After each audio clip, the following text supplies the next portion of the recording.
He physically abused me and my sister to like when we were children. When I started to realize like it was a cult is because they were really big on sexual purity. They would sexualize everything. Tied up my brother and like sat on top of him, or would like lock my sister in a room in the basement for like hours. But my siblings, there was a lot going on between them actually and stuff. There was one guy that was like animals.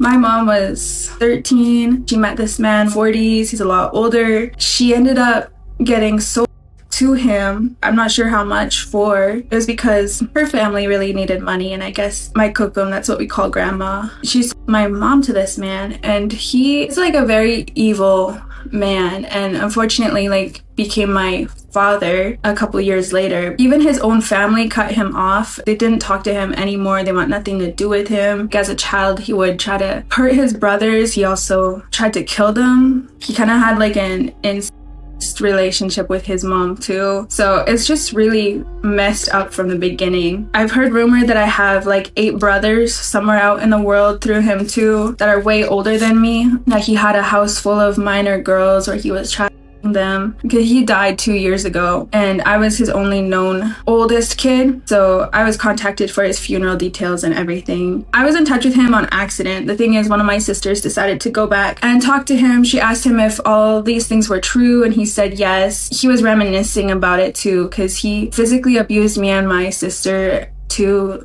like when we were children. I think it's kind of messed up that she wanted to ask him this, but she asked him if all of that was true, and she listened to him reminisce about it, and he was like talking about it like he was enjoying it, remembering. He had cancer. He was like 70 something when he died. I think he was 72. You know, my mom and my sister still chose to stay with him. And I think for my mom, the case was more like Stockholm syndrome, where you fall in love with your kidnapper. Because he did have her since she was 13 years old, and they had a relationship. They ended up having 5 kids together. She never was able to leave because he would like keep her like addicted to drugs and stuff, and like make sure he was her only resource for like money, life, everything, you know. But the thing is, as when I was a kid living with them, he would send her out to work, basically like her out. Then I was at home with him alone all day. He was an alcoholic. They were both alcoholics and addicts as well. And I was 5 years old and drinking with him. The thing that got me in foster care wasn't the abuse. Unfortunately, my mom caught on to it pretty quickly. She noticed, you know, I was acting different. She took me to the doctor, and the doctor said nothing was happening. You don't have to worry about it. And that happened for like 3 years before I ended up in foster care. And I only ended up in foster care because I almost stepped on an infected needle, and my mom, she like lost her on my auntie who came with the needles and everything. Then my auntie was like, you know, this, you guys shouldn't have kids. So she called CPS. That's how me and my siblings ended up in foster care. It honestly wasn't that bad in foster care. I mean, it's not ideal. A whole bunch of trauma just with that, but I needed to be taken away from my dad. They don't let Native kids go back, and they're supposed to let us be adopted by our tribe members or family members first. My uncle, he tried to adopt us and they wouldn't let him. Then my mom did everything she was required to do to get us back. She went to college, she got sober, she left my dad. When she did, and she wanted to get us back, the social workers said, your kids are traveling the world. They're doing so much better without you. That was just like so crushing to her. None of that was true. Like, we weren't adopted yet. We were not allowed to travel outside of the province. She ended up going back to her dad and back to her addictions and her old lifestyle because she like gave up hope that she wasn't able to get her kids back. We used to have like scheduled visits with them. What happened, I guess, is one time I told the social workers, hey, my dad has changed, like, let me go back. And they were like, oh, so would you let your little sister go back to him? And what I said was, no, he'll hurt her. The social workers decided then that they were just going to adopt us out, never let us go back. We ended up getting adopted by this family that lived on a ranch, kind of in the middle of nowhere. Went from being the oldest of like 4 to the middle kid, we were like required to dress certain ways, and girls were raised to like have babies and be wives. I had an advantage that I was like almost 9 when I got adopted, so a lot of like foundational ways of thinking and knowing what was normal I already knew. I knew something was, weird about this place. They didn't go to church. They had their own like home church where the dad would preach. In this like church group, they teach that men are the leaders and the ones in charge. But something I noticed a lot is that it was often mothers that would kind of manipulated the men. And they were always like with weak men. These fathers would like lead and do this cult thing. They would preach or whatever, but they would never stand up for their own kids and say like, enough is enough. They wouldn't stand up and be like, okay, this is abuse at this point. They would just like listen. And they had this idea that the fathers and mothers always had to agree and could never be like wrong. Your relationship to God is like God and then them and then me.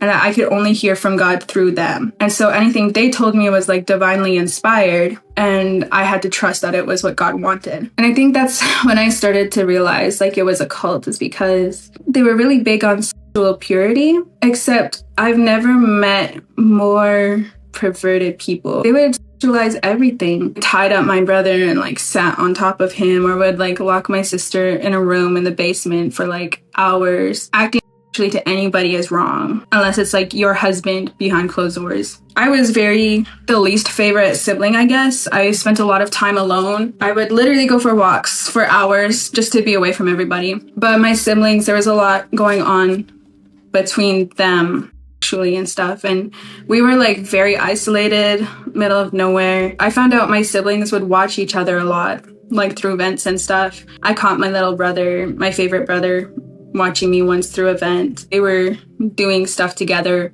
as a group. Like, we grew up in a very, very strange household. I knew cases of families like us that were like part of the same cult, where they would find out like cousins were doing it. There's one guy that was like animals. I personally didn't get to leave this ranch except for twice. I got to leave once for a dentist appointment and once for like an eye appointment. I prayed to this God my whole life, asking for help and to like get free and to be saved from everything that was going on. And it doesn't make sense to me that this God can just like watch all that and do nothing. For the longest time, I was still more afraid of social services than I was of this family.